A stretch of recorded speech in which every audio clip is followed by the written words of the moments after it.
This is Soda Popinski playing Kitten Space Agency, doing a Mars mission, and this is in the ancient 1-month-old version of the game. I believe is from July 22nd, version 4980. As I skipped ahead to close to the launch window, so it doesn't have to stay in orbit for 13 months or whatever it was. And as you can see here, you have these glorious plumes. That's because this version still had the plumes on the liquid rockets because the solid rockets were not put in until the next version. So we are launching out of Florida as usual. I've got 6 side boosters there, as I mentioned, all liquid fueled. And here we've got booster separation. Not quite a correlative cross, but that's pretty cool still. Followed by first stage separation after main engine cutoff.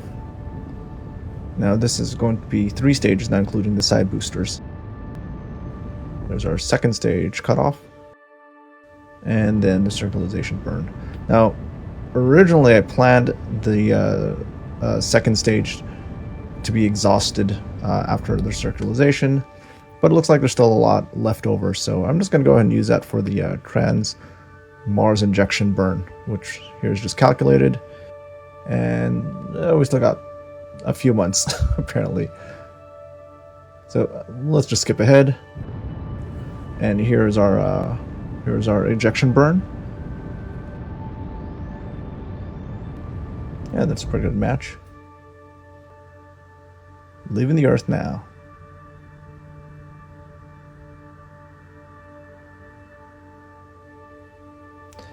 And it's not exactly easy to set up these intercepts. I need to do a correction burn. So just futzing around with the maneuver node. Trying to get kind of closer. Yeah. And a bit more futzing around. For one thing, probably want to get a pro-grade entrance. And I'm trying to match up the perhaps to the equator.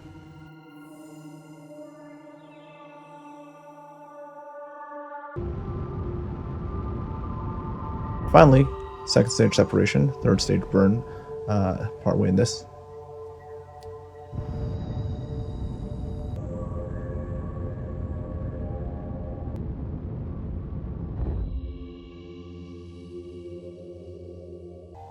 And now we're setting up our orbital capture burn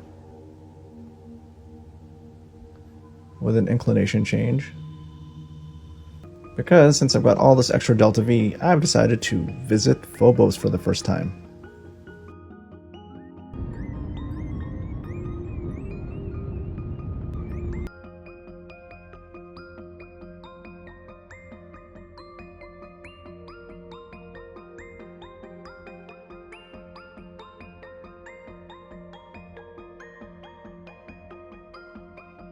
Right, and circularizing. Make it a little easier to get that intercept.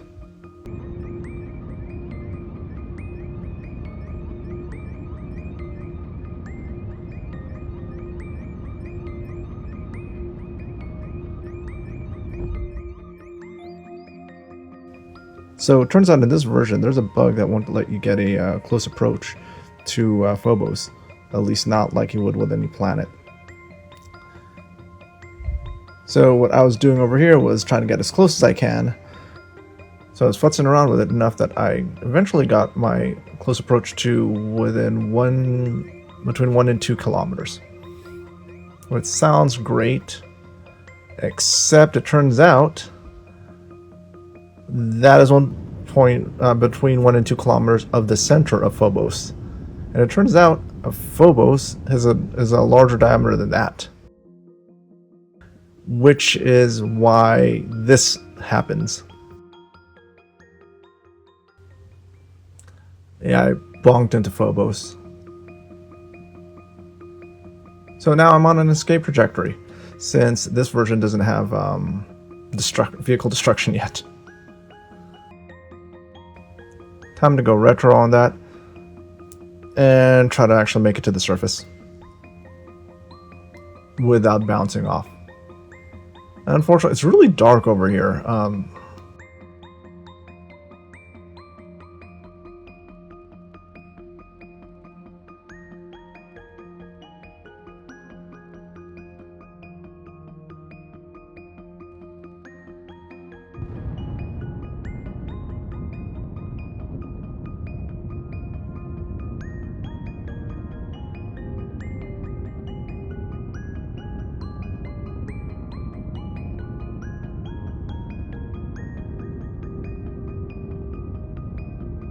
once I'm no longer on an escape trajectory, I'm gonna scooch over to the light side.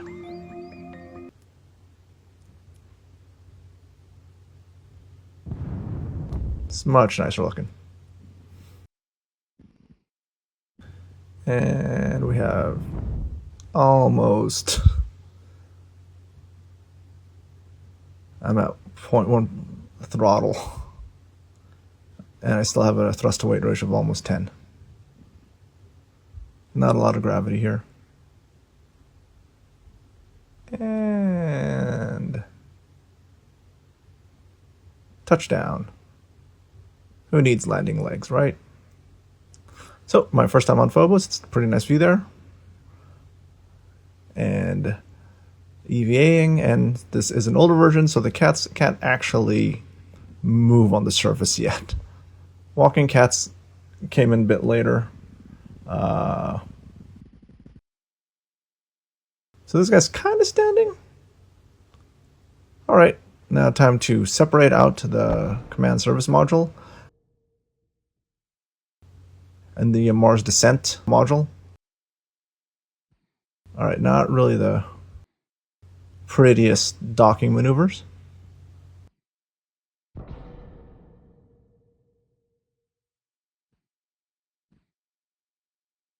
And as you can see, these fairings don't seem to have collisions.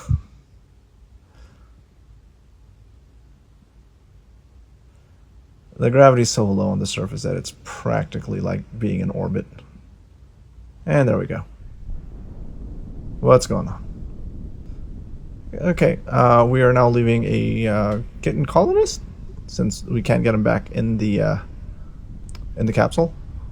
So we got a slight, call it a bug or a lack of functionality here, where the SAS pointing up and down are reversed for the command module.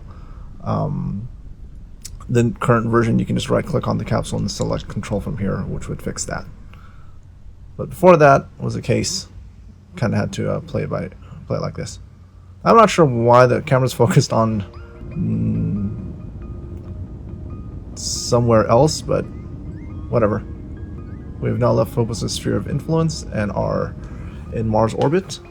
So we're gonna drop our orbit down to reduce the delta V requirements of the lander. We're at about a 300 kilometer orbit.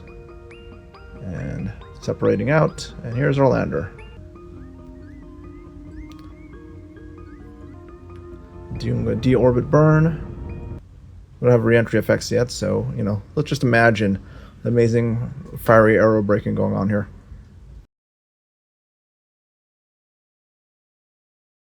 Oh man, I miss those plumes. It looks so cool. So we can imagine that this might be what a reentry might look like. Note as we descend, the fiery plumes gets shorter and shorter based on atmospheric pressure. That's pretty cool. And here we are coming down for a soft landing, hope so? Whoa, it was gone. Alright. RCS, RCS. There we go. Okay, it's kind of hard to see what's going on. But it looks like we've lost our lateral speed, so it's just about doing basically a suicide burn very badly. Plumes are pretty, but it's kind of hard to see what's going on.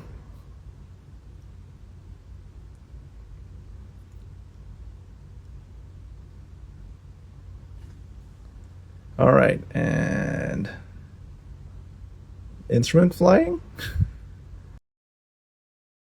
Boom. Alright, there we go.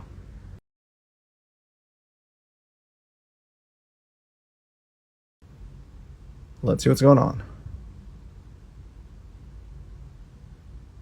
Oh, that's kind of cool looking. Alright, well, let's speed up some time to let this exhaust plume dissipate. Anytime now. It is already at 30x speed, further sped up. And look, we were in one piece, which is not surprising since there's no vehicle destruction. Kitten's out, He's not having a fit. That's just because the time warp was up to 30. And he'll just lay there like a slug. Meanwhile, up on the command module, we'll determine when the return window is. And that looks like it will be in 13 months.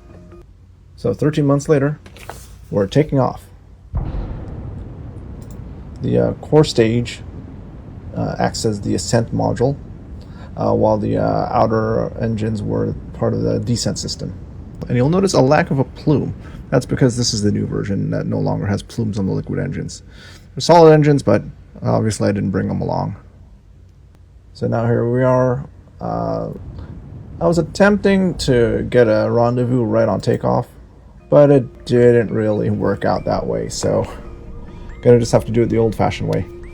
So after matching orbits and inclination and everything, I ended up raising orbit for the Ascent vehicle to slow itself down since it was ahead of the command service module to try to get a close approach. Okay, we're close enough.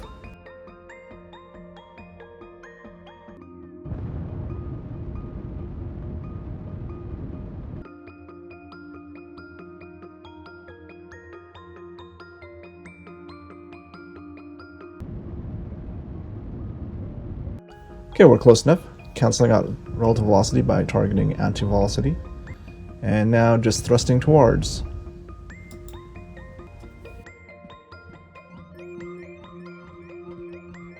Alright, and docking approach, and we've mated.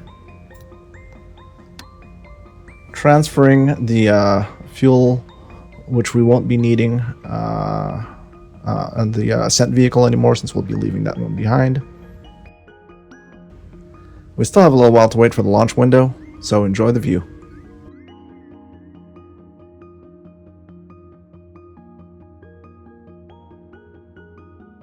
Okay, undocking and recalculating the transfer back. A couple of weeks later, we've got our burn started.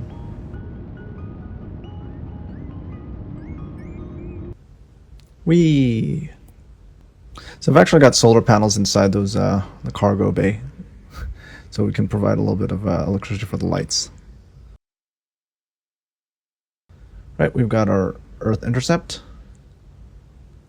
But again, home and transfers, just by their nature, means that we'll be doing our, if we did a regular standard aerobrake entry directly from the transfer, then that would mean we'd hit the night side. And I don't want to see the night side because there's no reentry effect. So instead, I'm going to go for propulsive orbital capture because I've got plenty of delta V, and just land on the day side.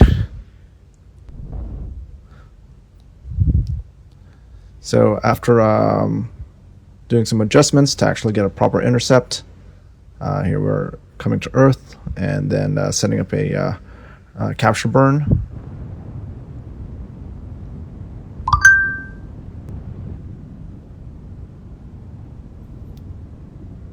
And dipping into atmosphere at about 56 kilometers for a entry descent and landing.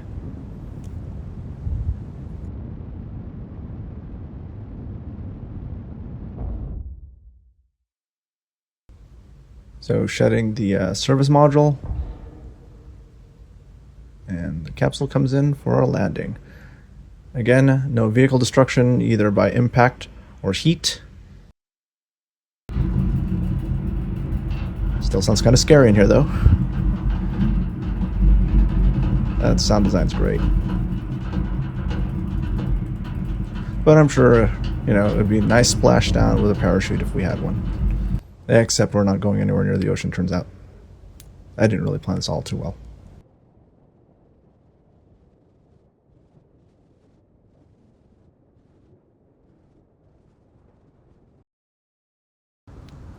At least the forest is pretty.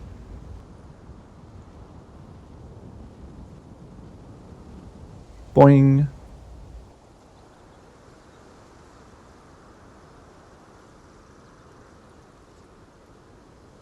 Alright, now let's let our cat astronauts out.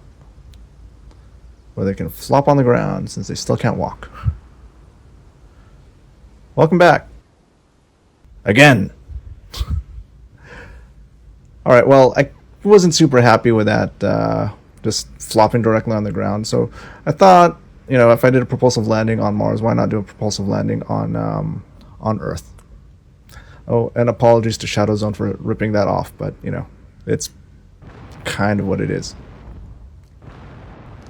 So, pretty much just didn't bother decoupling the capsule and just bring the whole thing in since, again, there's no reentry heat issues.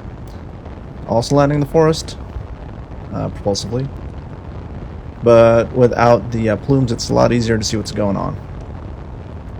Just messing with the throttle to try to keep my descent reasonable. Plenty of propellant. I should really write a suicide burn program in GAT OS, but I haven't gotten back to that one. And we got our landing. Okay, I guess landing legs would be nice. Okay, now let's welcome our explorers back again. This time without crushed bones. Alright, thanks for watching.